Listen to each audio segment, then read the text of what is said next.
this video, I'll share the story of why I started a support group for suicide attempt survivors. And towards the end of this video, I'll share one extremely important tip on the language we should use when referring to survivors of suicide.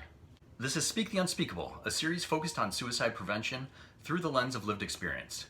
My name is Scott Tishmer. I'm a suicide preventionist and a suicide attempt survivor. So let me take you back to the year 2005 when I had just gotten out of the hospital following my suicide attempt. I started seeing a new psychiatrist when I got out, but continued seeing the same therapist, whom I had a trusted relationship with.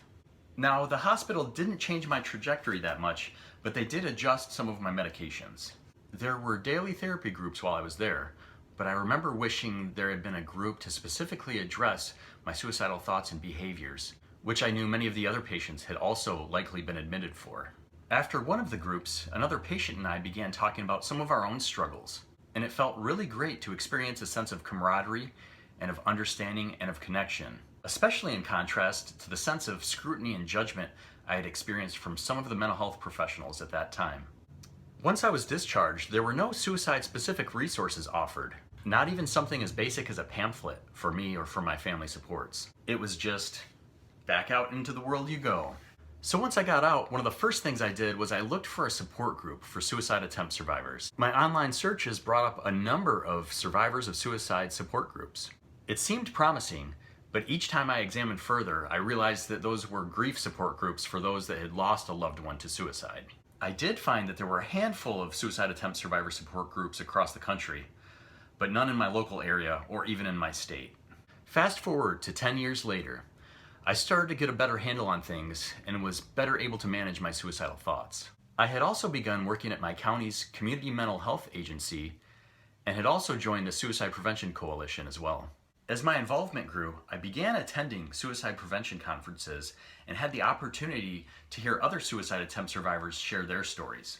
It was extremely validating and affirming, and after one of the Q&As following a presentation, I felt brave enough to ask the presenter if she thought that a support group specific to suicide attempt survivors would be of value. She not only thought it was a good idea, but saw it as something that could eventually become a reality. We exchanged contact info and began co-developing the initial ideas for our own suicide attempt survivor support groups 200 miles apart. This person has become an extremely important friend to me, and I again want to emphasize the fact that there is strength in numbers. So that's the story of why I started a support group for suicide attempt survivors. And before I share that one important tip on language, I also want to let you know that in the next video, I will share how to create a suicide attempt survivor support group in your community or organization. So please make sure to subscribe so you don't miss out on that, as well as other future Speak the Unspeakable videos.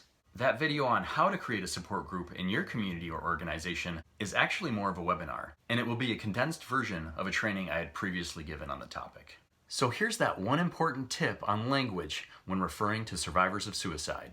When talking about suicide, it's extremely important that you disambiguate between survivors of suicide loss and survivors of suicide attempt. The terms survivor of suicide or suicide survivor have a long history of being used to describe the aforementioned categories of loss and attempt.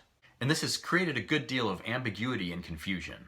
So if you are speaking publicly about suicide or providing suicide prevention resources or programming, please avoid using the blanket terms survivor of suicide or suicide survivor, and instead specify either survivor of suicide loss or survivor of suicide attempt.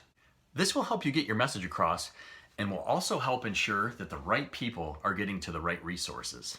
And when referring to yourself, if you've used the phrase survivor of suicide for decades and find it hard to change, that's okay. Our language will never be perfect, but please just keep in mind the ambiguity of using that blanket term. And one final note, survivorship language does not necessarily resonate with everyone, and that's okay too. I refer to myself as a suicide attempt survivor because, to me, that's a factual statement based on my lived experience and my continued perseverance. I believe that the word survivor denotes a sense of courage, of hardship, of resilience, and of strength. So thanks for watching, and again, please make sure to subscribe, like, and share if you find these videos helpful. And if you have a topic you would like to see, please share it in the comments below. If you like this video, comment, click subscribe, and give a like below. Take a deep breath, now let out, roll your shoulders back, and hold your head up high. Speak